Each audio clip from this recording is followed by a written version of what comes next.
예전에는 PPT를 자기가 어떠한 지식을 갖고 있으면 이렇게 모양을 만드는데 뭐 며칠 걸리고 했는데 실제로 이걸 만드는데 30분뿐이 안 걸리더라고요. 그래서 사실 지금 사례를 발표하라 그래서 저는 제가 이걸 만드는 과정이 사례가 될 수 있겠구나 생각을 해서 이 내용도 물론 뭐 나름대로 준비해야 되는 내용이긴 하지만 그렇게 준비를 해봤습니다. 그리고 어제 그 AI로 연결하면 사실 그분이 사실 두려워했던 거는 그분은 AI에서 그 다음에 노트북 LM으로 넘어가고 그 다음에 어제 클로즈의 그 부분을 말씀하셨지만 엄청난 그 도구와 발전을 했거든요. 그렇게 해서 실질적으로 예전에는 답을 찾는 부분들의 일이었고 그 다음에 질문하는 일이었고 그 다음에 클로즈로 넘어가면서는 문제를 해결해 주는 일을 합니다. 그러니까 너무 빨리 한 6개월 정도 걸릴 그 컨설팅 프로젝트를 한 3일 안에 하고 나머지를 놀아야 됩니다. 이게. 그래서 다 했다 그러면 상대방이 돈을 안 주거든요. 그리고 최근에 희망했던 패키지 시범 사업을 하면서 그 사업 계획서를 써주면 그걸 이제 평가하는 작업을 합니다. 그러면 그게 원래 160개를 제가 얼마 다녀왔는데 160개의 그 사업 계획서를 이틀 안에 평가를 해야 됩니다. 그래서 그거 하나를 보는 그 보를 평가하는 거는 5분에서 10분 정도, 10분도 안 걸려 5분 정도뿐이 평가할 시간이 없어요.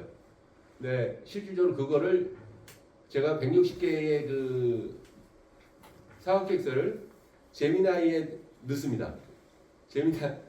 노트북 LM에 넣습니다. 그 다음에 그거의 평가 기준과 평가 방법을 같이 넣어요. 그 다음에 요거를 이런 식으로 평가를 해줘. 그러면 160개 업체를 그 평가 항목에 맞춰서 점수까지 다 넣어줍니다. 근데 그거는 이제 그 노트북 LM이 하는 거, AI가 하는 거고, 그걸 자체를 이상한 부분이 있거나, 그 다음에 이제 제미나이가 인식을 잘 못하는 부분들이 있습니다. 이제 그런 것들은 이제 보면서 체크해서 가서 이제 평가서를 쓰고 거기에 대해서 네가 왜 이렇게 평가했는지 장점과 단점을 10줄 이내로 써줘. 그러면 쫙 써줍니다. 그만큼 업무 효율과 우리가 하고자 하는 일들에 대한 그 효율성들이 엄청나게 그 빨라진 거죠. 그래서 제가 이것도 사실 저는 이제 컨설팅을 통해서 중소기업의 업무와 문제를 만나면서 거기에 대해서 답을 주거나 해결 방안을 주는 부분들인데 사실 이건 우리 그 경영 복지 쪽은 제가 잘 모르는 부분이 많이 있지만 실질적으로도 복지와 관련돼서도 엄청나게 많은 효율적인 방법론 아니 아까 지금 말씀 통합하고 그다음에 그 AI를 활용한 로봇을 활용하는데 로봇이 중요한 게 아니라 거기에 대한 프로그램 로봇을 어떻게 거기서 프로그램에서 그 사람과 어떻게 반응하고 소통할 거는 다 AI가 해주거든요. 그래서 그러한 부분들을 제가 사실 이렇게 그 먼저 사전에 이렇게 말씀드리는 거는 그 잘 수준이 너무 누구한테는 너무 기초적이고 누구한테는 너무나 모르는 그런 거기 때문에 언어가 서로 다르더라고요 보니까. 그래서 AI를 통해서 여러 가지 그 어제 그 혁명 얘기했지만 몇 개 혁명 얘기했지만 이거 지금 진행 중이지 않습니까? 이게 전환을 해서 실질적으로 패러다임이나 심지어 업무나 아까 질문하는 자에서 그러니까 답을 구하는 자에서 질문하는 자에서 이제 해결하는까지 이제 해주는 그 크로즈 단계를 갔기 때문에 엄청난 변화가 진행되고 있고 그런 거에서 간단하게 좀 사실 제가 사실은 강사나 이런 전문가는 아닙니다. 그래서 좀 서툽니다. 그래서 비즈니스 중 요건 이제 실질적으로 뭐 우리가 현장에 가면은 인건비나 승용공 은퇴하고 한정된 예산 그다음에 중소기업 같은 경우는 잦은 그 직원 교체로 업무의 연속성이 떨어지고 문제점이 많이 있습니다. 근데 사실 이게 복지 현장에서도 마찬가지입니다. 일이 힘들고 전환하고 그러면 여러 가지 어려움이 많이 있을 겁니다. 그래서 본론으로 좀 들어가서 전체적으로 하면서 하시면 요거는 전체 이 AI를 통해서 아니면 컨설팅 시장에서의 뭐 이런 그 시장 규모 그다음에 AI를 활용해서 최근에 어떤 생산성 결과치가 이제 이렇게 많이 좀 상향되고 전체 한 110조 825억 달러 정도의 전체 글로벌 컨설팅 시장 규모가 있는데 연평균 성장률이 이제 AI를 통해서 엄청나게 또 성장을 하고 있고, 그다음에 여기서 중요한 거는 결과물 품질 향상 자체가 이제 사실은 중요합니다. 우리 컨설팅 할 때 맨데이라서 시간과 인력 투입을 많이 계산을 해서 하는데 결과물에 대한 부분들에 대한 그것이 없거든요. 근데 요 이유는 뭐냐면 아무리 잘 아는 사람도 자기의 지식이 사실 5% 정도, 뭐 10% 정도인데 나머지 95%나 90%를 지식이나 모든 걸 AI를 통해서 그 바다에서 지식의 바다에서 구한다라는 거죠. 이게 예전엔 5% 정도의 자기 지식 아니면 자기 전문 분야에서 자기 지식만 가지고 의사결정을 하거나 뭔가를 만들었다면 AI를 활용해서 좀 더 폭넓은 지식과 폭넓은 그걸 바탕으로 해서 거기에 있는 산출분이 나오다 보니까 실제로 결과물 자체가 이제 40% 이상 상승됐다는 게 핵심 아닐까 이제 개인적인 생각입니다. 통해서 이게 사실 그 거대 자본들의 이게 사실 게임이거든요. 근데 중소기업이나 이제 우리 실질적으로 이걸 사용하는 사람들은 어떻게 이걸 효율적으로 사용해서 자기 자신의 주어진 아니면 현재 있는 환경에서 가장 효과적인 답을 낼 거냐라는 문제가 제일 중요한 것 같습니다. 그래서 중소기업 같은 경우도 보면 사실은 현재 상황에서는 중소기업들은 이게 잘 활용이 잘 안 되는 면이 많이 있습니다. 조금만 중소기업이라면 20인만, 50인만 이런 데서는 활용이 안 되는데 예전에는 그 프롬프트 엔지니어링에서 질문을 연구했습니다. 어떻게 AI한테 질문을 해야 가장 좋은 답이 쏟아질까? 근데 그게 어려웠어요. 질문하는 것도. 왜 우리는 항상 답을 구하는 습관이었었는데, 근데 최근에는 이게 우리 저기 생성형 AI 연구원장이 1000시간, 74세입니다. 근데 1000시간을 통해 투입해가지고 질문을 연구하고 프롬프트 엔지니어링을 연구했는데 어느 날 갑자기 그 10시간 하면 되는 걸로 바뀌어버렸어요. 10시간만 해도 1000시간 한 것만큼의 효율적인 질문으로 이제 답이 오는 거죠. 근데 지금은 이제 점점 이런 부분들이 자체 AI가 해결해주는 일들이 많은 거죠. 그래서 그분 말은 사실 이게 젊은 사람들이 AI를 에 대한 그 인터넷이나 디지털에 대해서 익숙한 분들이 이게 업이라고 생각하는데 실제로는 경험과 데이터가 많은 분들이 AI를 활용하면 더 엄청난 그 답을 얻고 해답을 찾아내고 솔루션을 개발할 수 있는 그런 부분들이라 사실 시니어 분들의 배워서 이거를 하게 되면 젊은 사람들이 따라올 수 없는 그런 나름대로의 강점을 가지고 있다고 말씀하시더라고요. 그거는 데이터가 중요하기 때문입니다.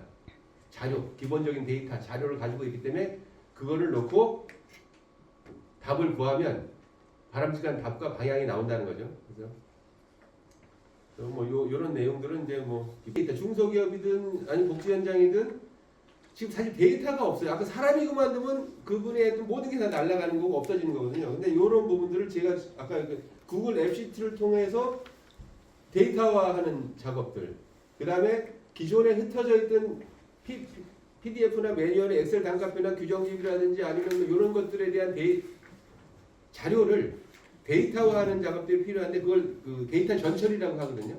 AI를 활용해서 유의미한 정보를 이끌어내려고 그러면 그걸 정보화, 데이터베이스화해야 되고 데이터베이스가 축적이 되면 그 누적된 데이터베이스를 가지고 바람직한 방향이나 바람직한 해결 방안이 나오고 그 다음에 업무를 그만두고 다른 사람이 하더라도 그 환자나 그 복지 대상자에 대한 정보가 다 있기 때문에 누가 와도 거기다 물어보기만 하면 다 그분에 대한 얘기를 해주니까 그런 시스템을 만드는 게 사실 제가 하는 업무고 그런 겁니다. 그래서 이런 것들을 넣고 그런 데이터에다가 AI를 연결하는 겁니다.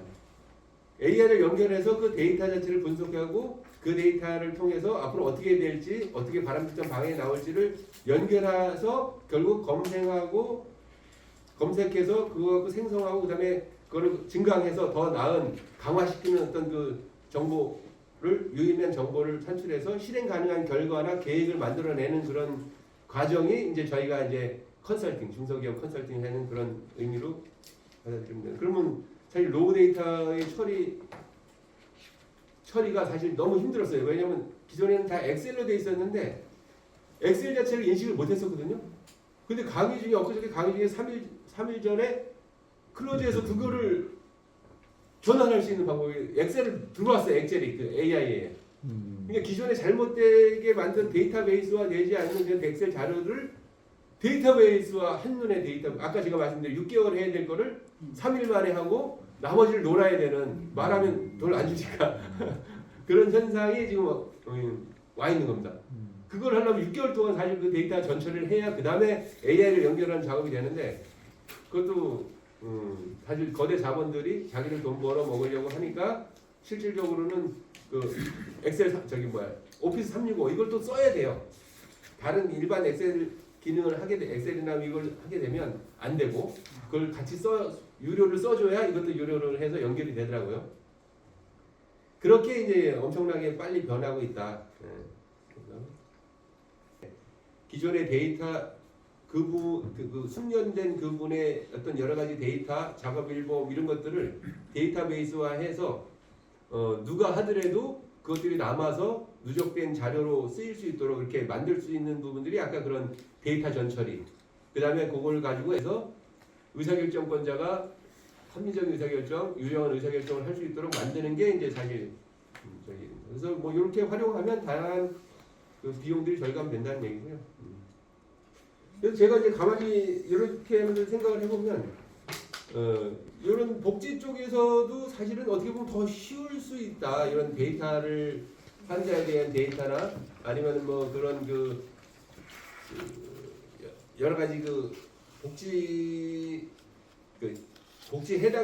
복지를 필요로 하는 사람들에게 어떤 서비스를 찾아가는 서비스가 될 수 있지 않을까. 이 부분들은 이제 이런 여러 가지 그 서비스를 요구하거나 아니면 필요한 사람들이 여러 가지 약간 창피하거나 능력이 안 되거나 신청을 못하는 부분들인데, 실제로 정부 우리나라처럼 주민번호나 이런 걸 통해서 다양한 그 상황을 알 수 있는 나라가 없거든요. 그래서 이런 것들이 데이터베이스화 된다 해서 그거를 정부나 이런 기관에서 제시해 준다면은 그 사각지대 없는 복지 실행이 되지 않을까. 그리고 예전에 신청주의에서 대상이 되면 무조건 해주는 뭐 이런 부분들로서 하는 부분들은 뭐 점점 이건 뭐 지금도 하고 계실 거고 앞으로는 이 부분이 뭐 좀 더 철저히 되지 않을까. 제 개인적으로는 그렇게 생각이 듭니다.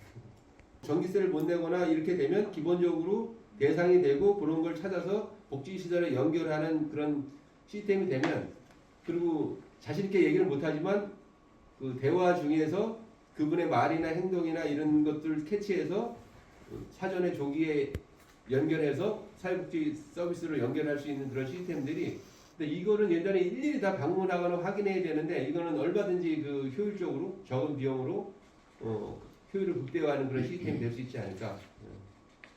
근데 그 지식이 그냥 일반적인 그 이런 그 다양한 복지와 관련된 법령이라든지 아니면 이런 것들 예전에 어려운 지식이 있고 공부하지 않으면 몰랐었던 건데지만, 아까 제가 말씀드린 대로 이런 수없이 많은 자료를 많이 가지고 넣고 거기에 묻기만 하면은 다 대답해주고 거기에 또 방법을 제시해주고 하는 부분들이 되다 보니까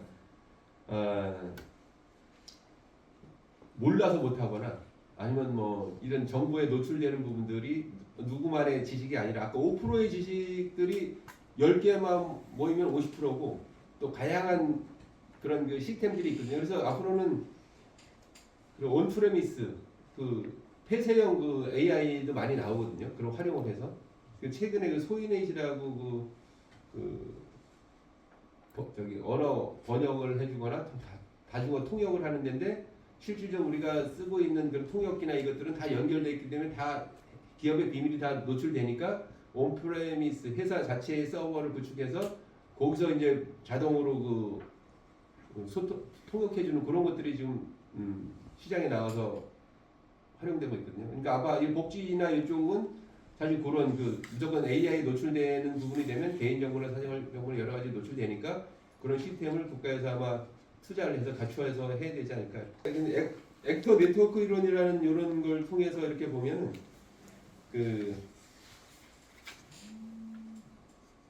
예전에는 사람만이 아니고 기술이라든지 제도라든지 사물이라든지 아니면 여러 가지 다양한 그런 것들을 행위자, 실제는 주체로 보고 어느 한 사람만 주체가 아니라 관련된 모두를 주체를 보고 그 연결망 자체가 그것들 다 연결되어 있는 망 자체가 사회와 조직의 결과를 만든다는 이론이라고. 그러니까 어디가 문제가 있어서 얼마만큼 어디를 고쳐야 되는지에 대한까지 이 정도 답이 나올 수 있고 그래서 예전에는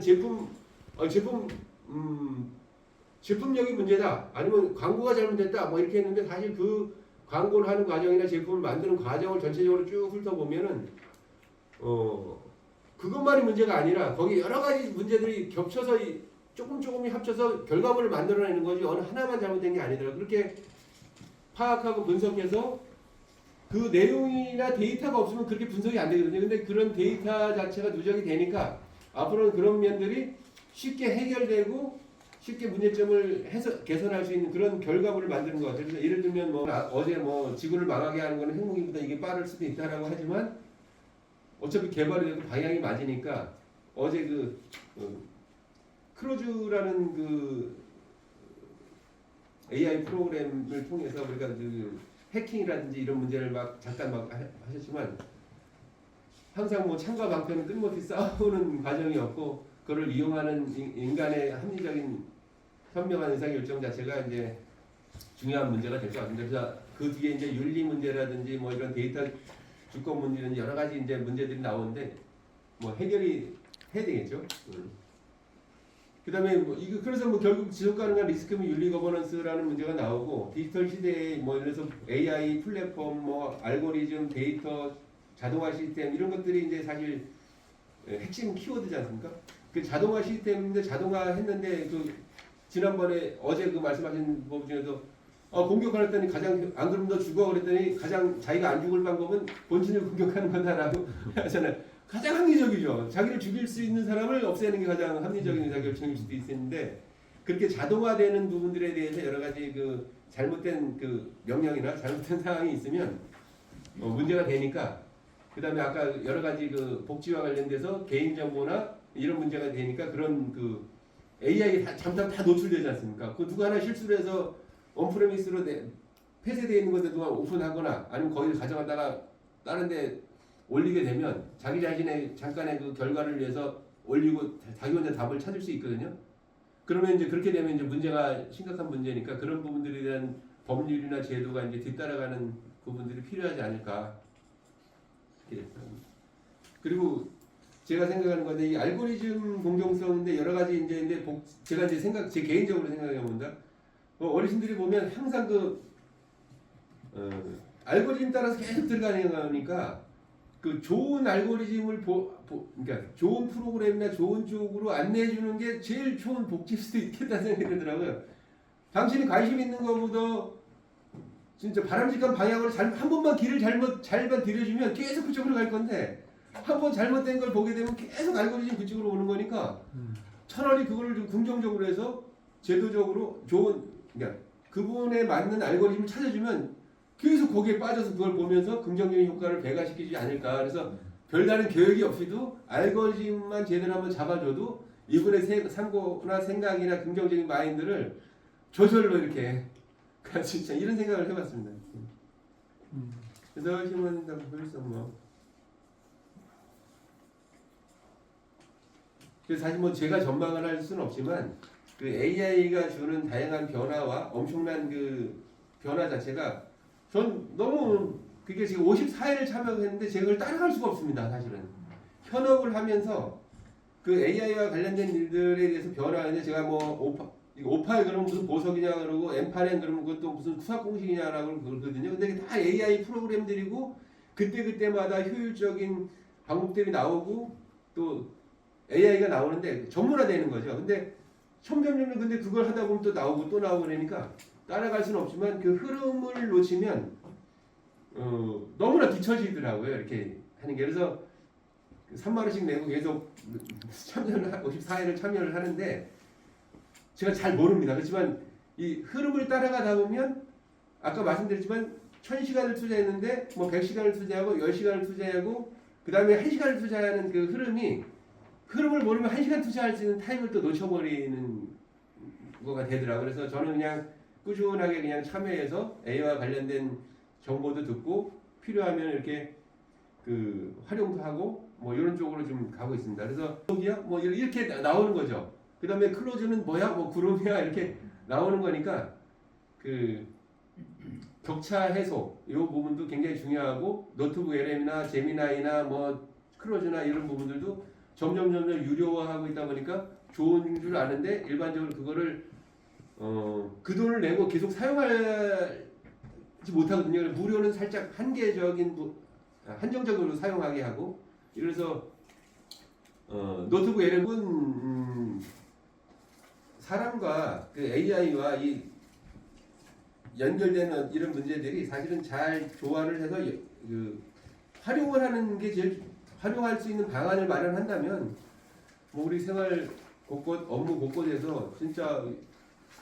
효율적인 또 아까 그 혁명이라고 했으면 엄청난 전환을 해야 되지 않았습니까? 완전히 뭐 그전과 다른 새로운 질적인 변화가 있어야 된다고 생각이 드는데 사실은 다 일어나고 있지 못하고 일부의 전유물이 돼가고 있는 부분들이 있는 건 맞습니다. 아까 그걸 알았으면 6개월 동안 할 게 느끼는 현장에서 기업 컨설팅을 통해서 느끼는 것은 그 직업을 빼앗거나 아니면은 뭐 우리의 할 일을 줄이는 게 아니라 처음에 인터넷이 나오고 그다음에 뭐 복사기가 나오고 뭐 이렇게 뭐가 나올 때마다 뭔가 피해 의식을 가지고 문제점을 강조하고 그래서 그걸 거부하는 경우가 굉장히 많은데 실질적으로 우리 AI는